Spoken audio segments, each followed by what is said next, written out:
Hey, what's up guys, it's DarkArmedDuelist, and today we're going to be doing a Tenyi deck profile. So I'm really excited for this one because this is probably one of the most budget decks I have in my entire collection of Yu-Gi-Oh decks, and one of the more powerful ones too.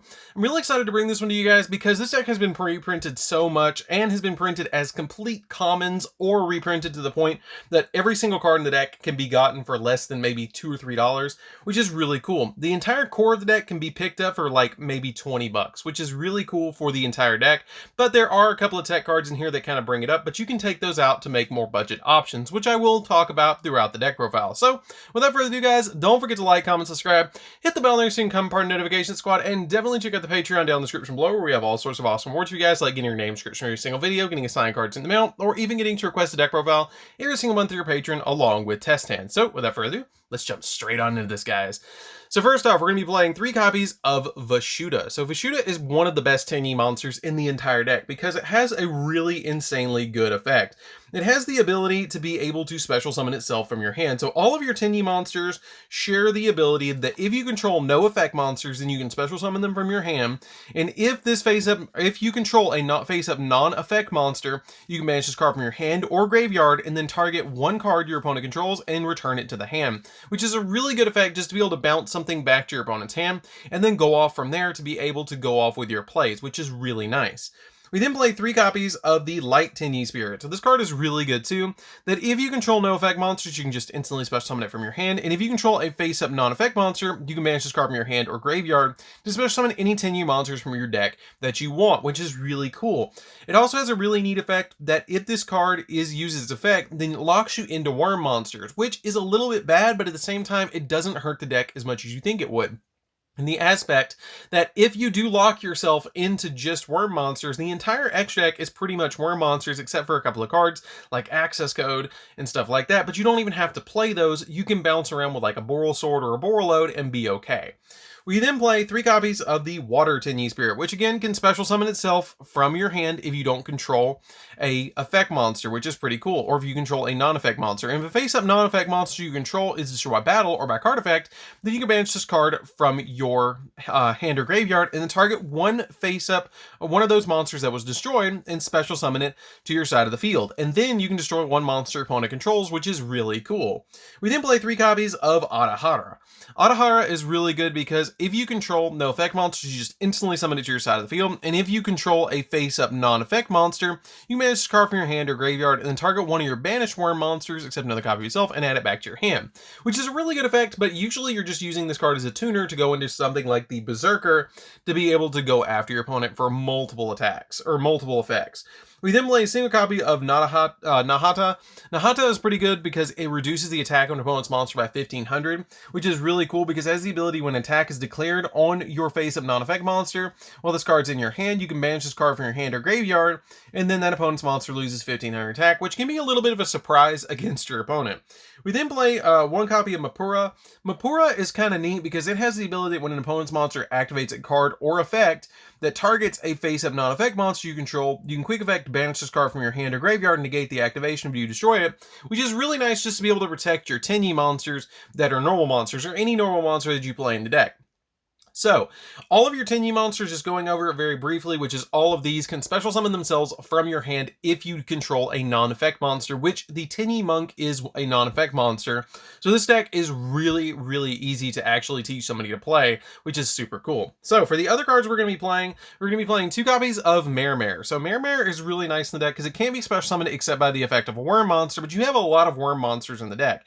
And it also has the ability that during the main phase, you can reduce this card's level by 1, and if you do, you special summon a Mare token to your side of the field that's a level 1, 300 attack, 200 defense, and you can only use the effect of Mare up to thrice per turn, which is a really neat effect to be able to get you additional tokens. It will go down to a level 4, but it gives you 3 tokens plus the Mare, which is kind of neat because it can get you into a Link 4. This card is essentially a Link 4 instantaneously, which is really cool. We then play 3 copies of Ash Blossom, which the Ash Blossoms are really helpful to be able to stop your opponent from all sorts of shenanigans. Now, you can change these out for Effect Veilers or any other hand trap that you want to change it out for that's a little bit more budget, which could be a copy of DD Crow, it could be your Effect Veilers, it could be Ghost Ogre, it could be anything that you feel like you can play over the copy of Ash Blossoms. I do play 2 copies of Ghost Spell. Ghost Spell is super helpful in this deck to help against like Drytrons and stuff like that, to be able to just stop them from doing stuff in the graveyard. When a card effect is activated, including any of the following effects, either adding a card from the graveyard to the hand, deck, or extra deck from the graveyard, special summoning a monster from the graveyard, or banishing cards from the graveyard, you can discard this card and then negate the activation, which is super helpful against a lot of decks right now. So this is just the best lineup for hand traps for the current moment, but like I said, you can put these in for 3 effect veilers if you want to. Or if you want to bump the deck up a little bit, these could be 3 droplets. Totally up to you. So that's it for the monsters, guys. Let's get into the spells. So for the spells, we're going to be playing a single copy of Call by the Grave, which is super helpful in the deck just to be able to stop your opponent from all sorts of shenanigans. 1 copy of 1 for 1 because you play Adahara, and it's really nice to be able to discard your Tenyi monsters from your hand because they still pretty much are live in the graveyard, and getting an Adahara out on your side of the field because then you can link it away for a copy of the Monk is really easy. We play 2 copies of Pot of Desires because you pretty much don't really care if you banish any particular card in the deck, and drawing 1 or 2 extra cards is kind of nice in the deck. We play 2 copies of Flawless Perfection of the Tenyi. Flawless Perfection of the Tenyi is a pretty nice field spell because it has the ability that all non-effect monsters on the field are unaffected by monster effects, and then once per turn, if your opponent special summons an effect monster while you control a face down monster or a non-effect monster, you get to draw 2 cards, which is pretty good just to be able to get you 2 free cards for having the field spell face up to protect your monsters. We then play 3 copies of Vessel for the Dragon Cycle. The Dragon Cycle is really good because this is pretty much a foolish burial that lets you send any word monster from your deck to the graveyard, and then if you control a face-up non-effect monster, you can add from your deck to your hand 1 Tenyi monster with a different name from the monster was sent to the graveyard, which is a really nice effect that's basically a Foolish and a Search in the same card, which is insanely good. I then play for the last 3 spells of the deck. We're going to be playing 3 copies of Heavenly Dragon Cycle. Heavenly Dragon Cycle is kind of neat because it has the ability that you can tribute a worm monster to add a worm monster from your deck to your hand. Or if you tributed a non-effect monster to activate this effect, you can special summon it instead, but its effects are negated. Which is not that big of a deal. And then during your main phase, if you control a face-up non-effect monster, you can manage this card from your graveyard to add a Tenyi card from your deck to your hand, which is insanely good. I mean, you're already sitting at 3 Searchers and your draw power protection as well, and you also have a counter trap. Like, this is one of the most simplistic and cool decks in the entire game of Yu-Gi-Oh, which is why I love playing Tenyis. And plus, it's super budget. So that's it for the spells, guys. Let's get into the traps. So for the traps, we're going to be playing 2 copies of Waterfall of the Dragon Soul. So Waterfall of Dragon Souls is really good because it lets you add a worm monster from your deck to your hand, or send any number of worm monsters from your hand or face from your field to the graveyard to draw cards equal to the number of those monsters sent plus 1, which can basically stack your entire graveyard and reload your hand because all of your Tenyi monsters can resolve in the graveyard with their particular effects, which is really nice. So this card can help you stack your graveyard really quickly. I've considered playing it at 3, but I just kind of like 2 of it because I don't want to draw it too often because it is a trap. We then play 3 copies of Fist of the Unrivaled Tenyi. Now this is where it gets crazy. Fist of the Unrivaled Tenyi is one of the best cards in the entire game of Yu-Gi-Oh, and there is no way that you can sway me otherwise. Because when a face-up spell or trap, or when a spell or trap or a monster effect is activated, while you control a face-up non-effect monster, you can negate the activation, and if this set card you control is destroyed by an opponent's card effect, you can special summon 1 non-effect monster from your extra deck. So if your opponent pops this by any means, then you get to special summon a non-effect monster from your extra deck, which is the almighty, all-powerful Blue Eyes Ultimate Dragon. That is insane, guys. We get to summon Blue Eyes Ultimate Dragon in Tenyis because they decided to pop this. It's what originally was the Waking the Dragons card, I believe. This card is like the best card in the entire deck because it negates literally anything. It is basically Solemn Judgment. We then play 3 copies of Infinite Impermanence on top of it. Now, Infinite Impermanence is another good hand trap in the deck, but if you don't want to play Infinite Impermanence and want to make the deck a little bit more budget, you can drop Impermanence if you want to and play 3 copies of Solemn Judgment instead, and then you're playing 6 counter traps to basically say no to your opponent at every turn, which is really a good alternative to playing the Impermanence in this particular build. So, that's it for the traps, guys. Let's get into the spells. or not the extra deck, I mean.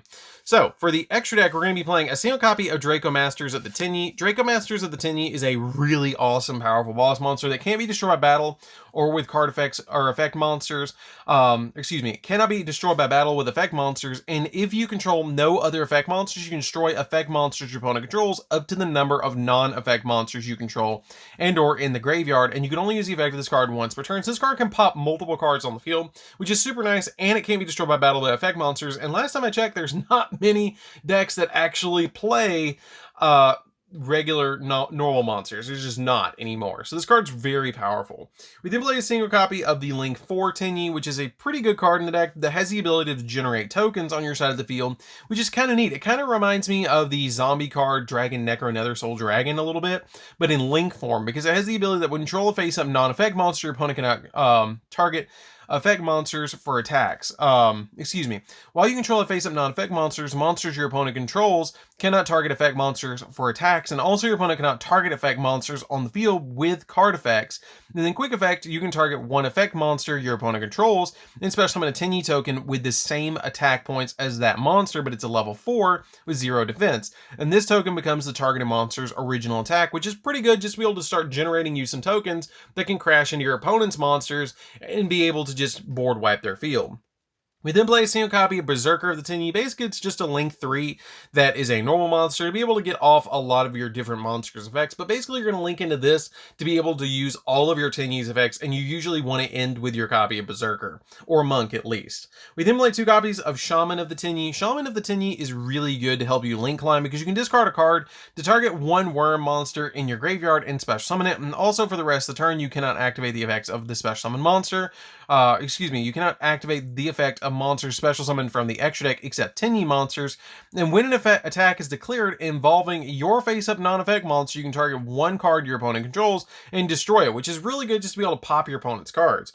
We then play 3 of the starter of the entire deck, which is 3 copies of Monk. Monk is really, really good in this deck because Monk is the entire starter of the entire deck. Basically, you're going to special summon a Tenyi from your hand. You're going to link away the Tenyi that you just summoned because it's going to be able to activate its effect in the graveyard. And you're going to summon Monk, and then Monk is going to sit on the field when you special summon another Tenyi, link it away, summon Shaman, Shaman effect, discard a card from your hand, special summon a worm back, link it away, go for Berserker, and then you pretty much sit on the Berserker with whatever you have to begin with, unless you have another Tenyi in your hand, which then you can climb into a copy of either the Link 4, or you can just leave this on the field, or instead of going for the Berserker from here, you can go into your copy of the Tenyi Masters, which is really nice as well. We then play a single copy of Access Code Talker. Now, this can be interchanged out. The reason I play this is because you have Fire, Earth, and Dark, and Light in the extra deck, so you have 4 different attributes just right there with your monsters that you can banish, so it's really good in the deck,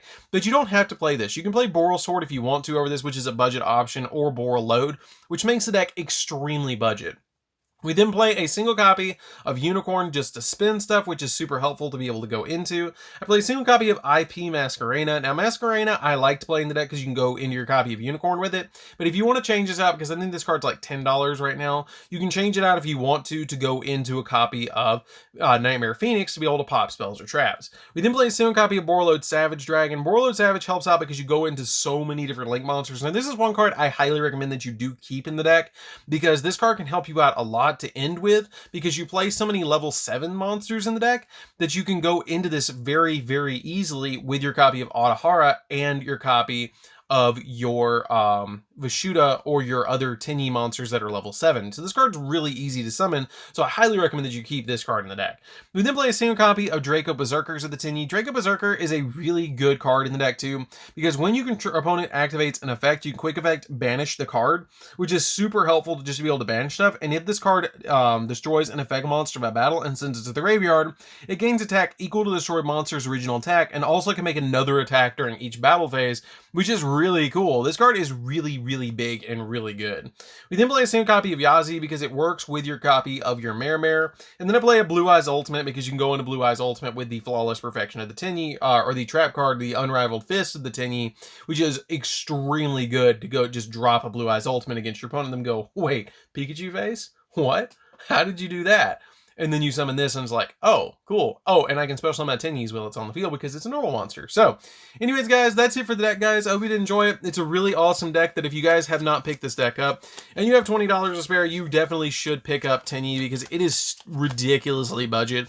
And you can play the Draco Masters of the Tenyi in a lot of different decks, and you can also play in a lot of different decks. You can play the copy of the Berserker, the Draco Berserker. This card is really good in a lot of decks. Both of these are really good in a lot of different decks, which is really cool. So I highly recommend you guys pick this deck up if you haven't picked up Tenyi. So anyways, guys, this is DarkArmedDuelist. Don't forget to like, comment, subscribe, hit the bell on your screen, come part notifications squad, and we'll see you guys in the next video. See you later, guys.